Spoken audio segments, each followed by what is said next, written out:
Hi all, Anu again. Welcome to the fourth lecture of Class 10 History chapter, The Rise of Nationalism in Europe. In ഈ ലെക്ചറിൽ നമ്മൾ the age of revolutions ഒരു 1848 വരെയുള്ള ആ ഒരു കാലഘട്ടത്തിലെ കാര്യങ്ങളെക്കുറിച്ചാണ് നമ്മൾ ഡിസ്കസ് ചെയ്യുന്നത്. സ്റ്റാർട്ട് ചെയ്യാം.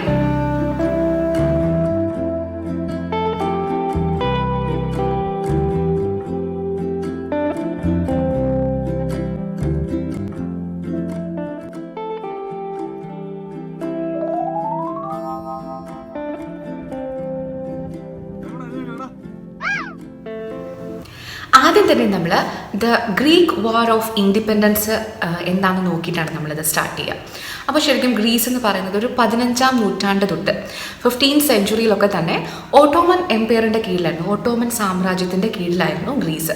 ശരിക്കും തുർക്കികളാണ് കേട്ടോ ഓട്ടോമൻ സാമ്രാജ്യത്തിൻ്റെ ആൾക്കാർ. അപ്പോൾ ശരിക്കും എങ്ങനെയാണെന്ന് വെച്ച് കഴിഞ്ഞാൽ ശരിക്കും നമ്മൾ ഗ്രീസ് എന്ന് പറയുന്നത് ക്രാഡിൽ ഓഫ് യൂറോപ്യൻ സിവിലൈസേഷൻ, അപ്പോൾ യൂറോപ്യൻ സംസ്കാരത്തിൻ്റെ തൊട്ടിൽ എന്നൊക്കെയാണ് നമ്മൾ ഗ്രീസിനെ കണക്കാക്കുന്നത് അല്ലേ. അപ്പോൾ ശരിക്കും ആ ഒരു കൺസെഷനൊക്കെ വെച്ചിട്ട് അന്ന് തൊട്ടേ നാളുകളായിട്ട് ശരിക്കും ഗ്രീസ് ഈ ഇൻഡിപെൻഡൻസിന് വേണ്ടിയിട്ട് ഇങ്ങനെ ആർഗ്യൂ ചെയ്തുകൊണ്ടേയിരിക്കുകയാണ്. അപ്പോൾ ശരിക്കും 15ാം നൂറ്റാണ്ട് മുതൽ ഈ ഓട്ടോമൻ സാമ്രാജ്യത്തിൻ്റെ കീഴിലാണെങ്കിലും 1821 ഈ ഒരു നമ്മുടെ വാർ ഫോർ ഇൻഡിപെൻഡൻസ് അല്ലെങ്കിൽ സ്ട്രഗിൾ സ്റ്റാർട്ട് ചെയ്യുന്നത്. അപ്പോൾ ശരിക്കും ഈ ഒരു സ്ട്രഗിളിന് ഒരുപാട് പേരുടെ സപ്പോർട്ട് ഉണ്ടായിരുന്നു. ഗ്രീക്സിൻ്റെ, അതുപോലെ തന്നെ വെസ്റ്റേൺ യൂറോപ്യൻസ്, പോയിറ്റ്സ്, ആർട്ടിസ്റ്റ്, അങ്ങനെ എല്ലാവരുടെയും സപ്പോർട്ട് ഈ ഒരു സ്ട്രഗിളിനുണ്ടായിരുന്നു. ആൻഡ് ഇതിൻ്റെ എല്ലാം കൂടെ ഫലമായിട്ട് 1832 1832 ദ ട്രീറ്റി ഓഫ് കോൺസ്റ്റാന്റിനോപ്പിൾ. അപ്പോൾ ശരിക്കും ആ ഒരു ട്രീറ്റിയിലാണ് ഗ്രീസിനെ ഒരു ഇൻഡിപെൻഡൻറ്റ് നേഷനായിട്ട് പ്രഖ്യാപിക്കുന്നത്. അപ്പോൾ ഇത് 1832 ശരിക്കും ഗ്രീസിൻ്റെ ഒരു ഇൻഡിപെൻഡൻസ് പോസിബിൾ ആകുന്നത് അല്ലേ. 1821 സ്റ്റാർട്ട് ചെയ്തെങ്കിലും. അപ്പോൾ ശരിക്കും ഇതിൻ്റെ ഇടയ്ക്ക് നമുക്ക് ആദ്യത്തെ തന്നെ ഒരു തുടക്കം എന്ന് കാണാനായിട്ടുള്ളത് അപ്പോൾ 1830 ജൂലൈയിൽ നമ്മുടെ ഫ്രാൻസിൽ നടക്കുന്ന ഒരു റെവല്യൂഷനാണ്. അപ്പോൾ നമ്മൾ ശരിക്കും സെക്കൻഡ് ഫ്രഞ്ച് റെവല്യൂഷൻ എന്നൊക്കെ ഇതിനെ പറയുന്നുണ്ട്. അപ്പോൾ ഇവിടെ എന്താ സംഭവം എന്ന് വെച്ച് കഴിഞ്ഞാൽ നമ്മൾ പറഞ്ഞത് ഓർക്കുന്നുണ്ടോ, നമ്മളുടെ ഫസ്റ്റ് ഫ്രഞ്ച് റെവല്യൂഷൻ്റെ സമയത്തൊക്കെ ശരിക്കും ബോർബൻ രാജാക്കന്മാരാണ് ഫ്രാൻസിൻ്റെ ഭരണം. അപ്പോൾ അതിൽ നെപ്പോളിയൻ ഭരണത്തിൽ ഏർപ്പെടുന്നു, ദെൻ നെപ്പോളിയൻ ഭരണത്തിൽ നിന്ന് പോകുന്നു, തിരിച്ച് വീണ്ടും ബോർബൻ രാജാക്കന്മാർ ഭരണത്തിൽ വരുന്നു. അപ്പോൾ ശരിക്കും ഈ ഒരു 1830 വീണ്ടും ഈ പറയുന്ന സ്ട്രഗിൾ റെവല്യൂഷൻസ് ഒക്കെ നടന്നിട്ട് ഈ റെവല്യൂഷണറീസ് എഗെയിൻ ഈ പറയുന്ന ബോർബൻ രാജാക്കന്മാർ ഓവർത്രോൺ ചെയ്തിട്ട് നമ്മുടെ ലൂയിസ് ഫിലിപ്പ് അദ്ദേഹം എഗെയിൻ ഒരു മൊണാർക്ക് പോലെ തന്നെ, പക്ഷേ റെവല്യൂഷണറീസിൻ്റെ ഒരു കോൺസ്റ്റിറ്റ്യൂഷണൽ മൊണാർക്കായിട്ട് അദ്ദേഹം അവിടെ ഭരണം പിടിച്ചെടുക്കുകയാണ്. അപ്പോൾ ഇതിനാണ് ശരിക്കും നമ്മൾ ജൂലൈ റെവല്യൂഷൻ എന്നൊക്കെ പറയാം. അപ്പോൾ ശരിക്കും ഈ ഫ്രാൻസിലുണ്ടായ സംഭവങ്ങളും എല്ലാം കൂടെ ശരിക്കും പറഞ്ഞു കഴിഞ്ഞാൽ അതൊരു സ്പാർക്കായി. അപ്പോൾ അവിടെ എങ്ങനെയാണെന്ന് വെച്ച് കഴിഞ്ഞാൽ നമ്മുടെ യുണൈറ്റഡ് കിങ്ഡം ഓഫ് നെതർലൻഡ്സിൻ്റെ ഒരു പാർട്ടായിരുന്നു ബ്രസൽസ്. അപ്പോൾ ബ്രസൽസ് നമ്മൾ ശരിക്കും ബെൽജിയം, നമ്മുടെ ഇപ്പോഴത്തെ ബെൽജിയത്തിൻ്റെ ക്യാപിറ്റലാണ് ബ്രസൽസ് കേട്ടോ. അപ്പോൾ ബ്രസൽസും ഈ പറയുന്ന എല്ലാം കണ്ടിട്ട് അവർക്കും ഈ പറയുന്ന നെതർലൻഡ്സിൽ നിന്ന് പിരിഞ്ഞു പോരണം, അവർക്ക് സ്വതന്ത്രമായിട്ടുള്ള ഒരു നേഷൻ ഉണ്ടാവണം എന്നുള്ള ഒരു അശക്തമായ ആവശ്യം എഗെയിൻ അവിടെയും വരികയാണ്. അങ്ങനെ ബെൽജിയവും നെതർലൻഡ്സിൽ നിന്ന് ഡിറ്റാച്ച്ഡായി.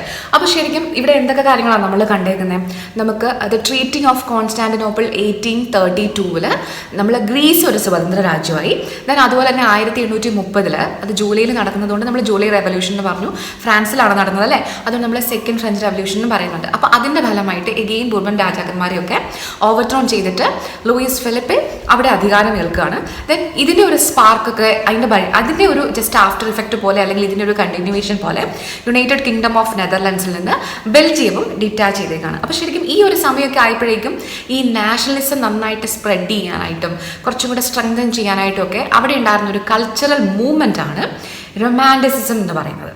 അപ്പോൾ ഈ റൊമാൻറ്റിസിസം എന്ന് പറയുന്നത് ഈ ഒരു കൾച്ചറൽ മൂവ്മെൻറ്റിൽ ശരിക്കും പറഞ്ഞു കഴിഞ്ഞാൽ ഇവർ ഫോക്കസ് ചെയ്തത് ഈ റീസൺസ്, സയൻസ് അങ്ങനെയുള്ള ആ ഒരു സോളിഡ് ആയിട്ടുള്ള ഫാക്ടേഴ്സ് അല്ലാതെ ശരിക്കും പറഞ്ഞു കഴിഞ്ഞാൽ സാധാരണക്കാരെ കൺവേ ചെയ്യാനായിട്ട് ഈ നാഷണലിസം എന്ന് പറയുന്ന ആ ഒരു ഫീലിംഗ് ഒന്ന് കുറച്ചും കൂടെ ജനങ്ങളിലേക്ക് എത്തിക്കാനായിട്ട് അവരുപയോഗിച്ച എന്തൊക്കെയായിരുന്നു, പോയിറ്റ്സ്, സോങ്സ്, ലവ്, ഡ്രാമ, അങ്ങനെ ആ ഒരു രീതിയിൽ ആർട്ട് ആൻഡ് കൾച്ചറാണ് ആക്ച്വലി ഇവിടെ അവർ എംഫസൈസ് ചെയ്ത് ഉപയോഗിച്ചത്.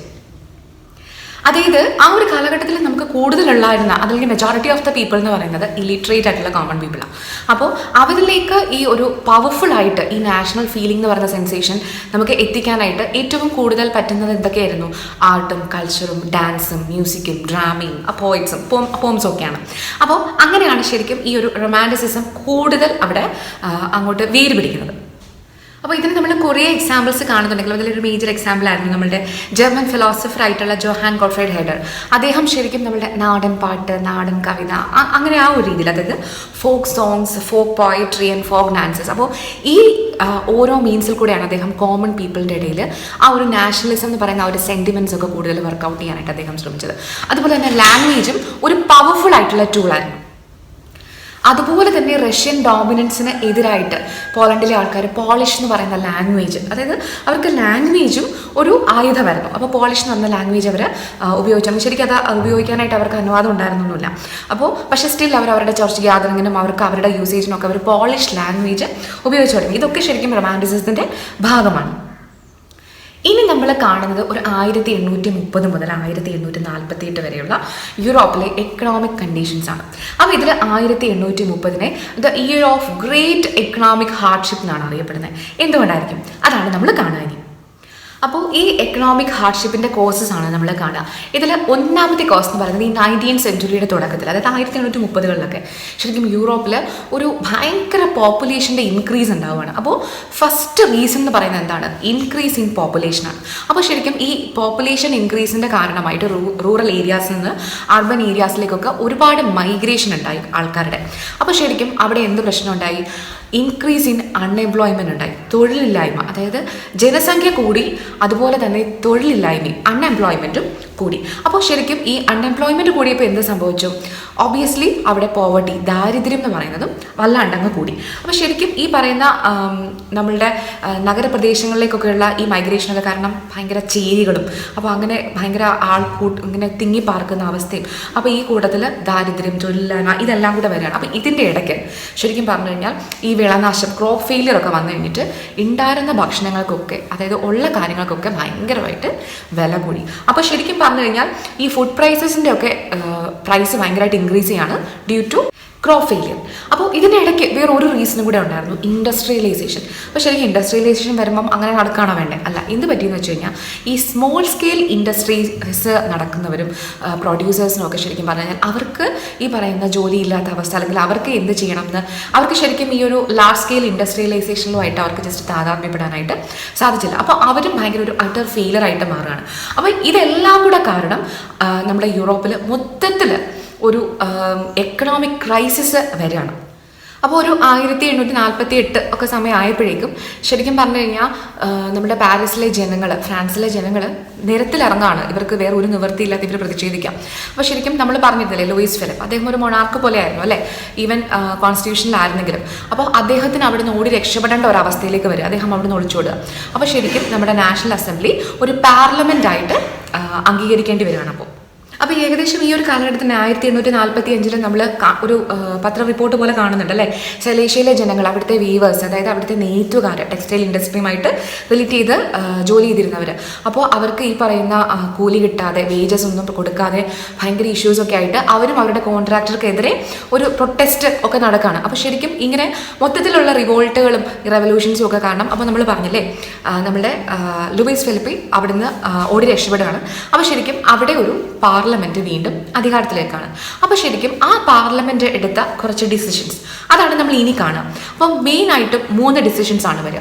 ഒന്നാമത്തെ കാര്യം, 21 വയസ്സിന് മുകളിലേക്ക് പ്രായമുള്ള പുരുഷന്മാർക്ക്, 21 ഇയേഴ്സ് എബോവ് ആയിട്ടുള്ള മെന്നിന് എന്താണ് വോട്ട് അവകാശം കൊടുത്തു. ദെൻ അതുപോലെ തന്നെ എല്ലാവർക്കും ജോലി ചെയ്യാനായിട്ടുള്ള ഒരു ഫ്രീഡം കൊടുത്തു.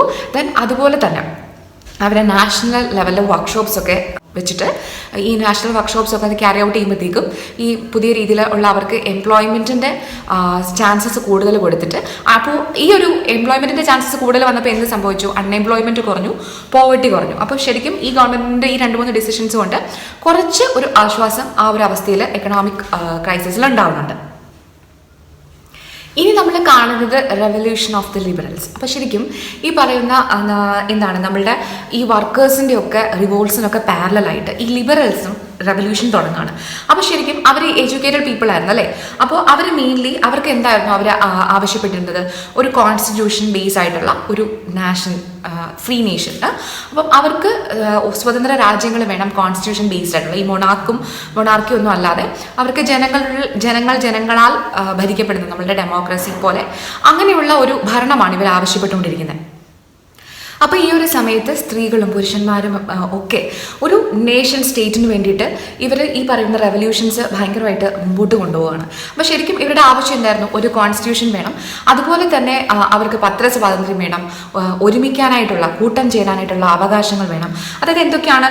A constitution, freedom of the press and freedom of association. അപ്പോൾ ഇതിന് വേണ്ടിയിട്ട് സ്ത്രീകളും പുരുഷന്മാരും എല്ലാവരും കൂടി ചേർന്നിട്ടാണ് ഈ റെവല്യൂഷൻ ലീഡ് ചെയ്യുന്നത്. അപ്പം ഓൾറെഡി ഇവിടെ ബഹളങ്ങൾ നടക്കുകയാണ് അല്ലേ? അപ്പോൾ അതിൻ്റെ ഇടയ്ക്ക് എല്ലാവരും ഈ ബഹളത്തിൻ്റെ കൂടെ കൂടുകയാണ്. ഇറ്റലിയും ജർമ്മനിയും പോളണ്ടും ഒക്കെ അവർക്ക് സ്വതന്ത്രമായിട്ട് ഓരോ കോൺസ്റ്റിറ്റ്യൂഷൻ വേണം, ഫ്രീ നേഷൻ സ്റ്റേറ്റ് ആവണം എന്നൊക്കെയുള്ള ആ ഒരു ആവശ്യങ്ങൾ ഇങ്ങനെ ഉന്നയിച്ചുകൊണ്ടിരിക്കുകയാണ്. അപ്പോൾ ഈ ഒരു സമയത്ത് ജർമ്മനിയിലെ ഒരു മേജറായിട്ടുള്ള സിറ്റി ആണല്ലോ ഫ്രാങ്ക്ഫർട്ട്. അപ്പോൾ ഫ്രാങ്ക്ഫർട്ടിൽ ശരിക്കും അവരുടെ ഒരു ജർമ്മൻ നാഷണൽ അസംബ്ലി തിരഞ്ഞെടുക്കാനായിട്ട് 1848 മെയ് 18 അപ്പോൾ അദ്ദേഹം ഫ്രാങ്ക്ഫർട്ട് പാർലമെൻറ്റ് വിളിച്ചു കൂട്ടാണ്. അപ്പോൾ ശരിക്കും അവിടെ അവർ കൂടുന്നത് ദ ചർച്ച് ഓഫ് സെൻറ്റ് പോളിലാണ് അവരെല്ലാവരും കൂടെ ഒരുമിച്ച് ചേരുന്നത്. അപ്പോൾ ശരിക്കും അവരുടെ നാഷണൽ അസംബ്ലി ഒരുമിച്ച് ചേരുന്നതിൻ്റെ ഇതിനിടയ്ക്ക് നമ്മൾ ശ്രദ്ധിക്കേണ്ട ഒരു കാര്യമുണ്ട്. ഈ പ്രൊട്ടസ്റ്റുകൾ നടന്നപ്പോൾ ഈ പത്രങ്ങളും സ്വന്തമായിട്ട് പത്രങ്ങളും ഇങ്ങനെ ഭയങ്കരമായ ഓരോരോ പാർട്ടികളും ഒക്കെ രൂപീകരിച്ച് സ്ത്രീകളൊക്കെ ഇവിടെ മുൻനിരയിലുണ്ടായിരുന്നു. പക്ഷേ സ്റ്റിൽ ഇവർ ഈ പറയുന്ന ഫ്രാങ്ക്ഫർട്ട് പാർലമെൻറ്റ് വിളിച്ചു കൂട്ടുമ്പോഴൊക്കെ ശരിക്കും അവർക്ക് ഒരു വോട്ടവകാശം കിട്ടുമോ, അവർക്ക് അതിൽ ഒരു പ്രാതിനിധ്യം കിട്ടുമോ ഒന്നും ചെയ്തിട്ടില്ല. അപ്പോൾ ശരിക്കും അവർ വെറും കാഴ്ചക്കാരായിട്ട് അവിടെ മാറി നിൽക്കേണ്ട ഒരു അവസ്ഥയിലാണ് അവിടെയും സ്ത്രീകൾക്ക് വന്നത്. കാര്യം അവരെല്ലാത്തിനും മുന്നിട്ടിറങ്ങിയെങ്കിലും ഇവിടെയും സ്ത്രീകൾക്ക് ഒരു പ്രാതിനിധ്യം കിട്ടാതെ പോകുന്ന കാഴ്ചയാണ് നമ്മൾ ഈ ചരിത്രത്തിൽ കാണുക. അപ്പോൾ ശരിക്കും അപ്പോൾ ഇവർ ഫ്രാങ്ക്ഫർട്ടിൽ ഒരുമിച്ച് ചേർന്ന് ഇവരെല്ലാവരും കൂടി ചേർന്ന് അപ്പം ശരിക്കും ഒരു കോൺസ്റ്റിറ്റ്യൂഷൻ ബേസ്ഡ് ആയിട്ടുള്ള ഒരു മൊണാർക്കിനെ തന്നെ തിരഞ്ഞെടുക്കാനായിട്ട് അപ്പോൾ അവർക്കൊരു നേതാവ് വേണം അല്ലേ? അപ്പോൾ ശരിക്കും അവർ പ്രിൻസ് ഓഫ് പ്രഷ്യ, അതായത് നമ്മുടെ പ്രഷ്യയിലെ രാജാവായിട്ടുള്ള ഫ്രെഡറിക് വില്യം 4 അവരുടെ നേതാവായിട്ട് അവർ വിളിക്കുകയാണ്. പക്ഷേ അദ്ദേഹം നോക്കിയപ്പം കൂടുതലും ഈ കോമൺ പീപ്പിളിൻ്റെ ഒക്കെ ഉള്ള ഒരു ഇതാണ്. അപ്പോൾ അദ്ദേഹം ഇതുമായിട്ട് അദ്ദേഹം സെറ്റായില്ല.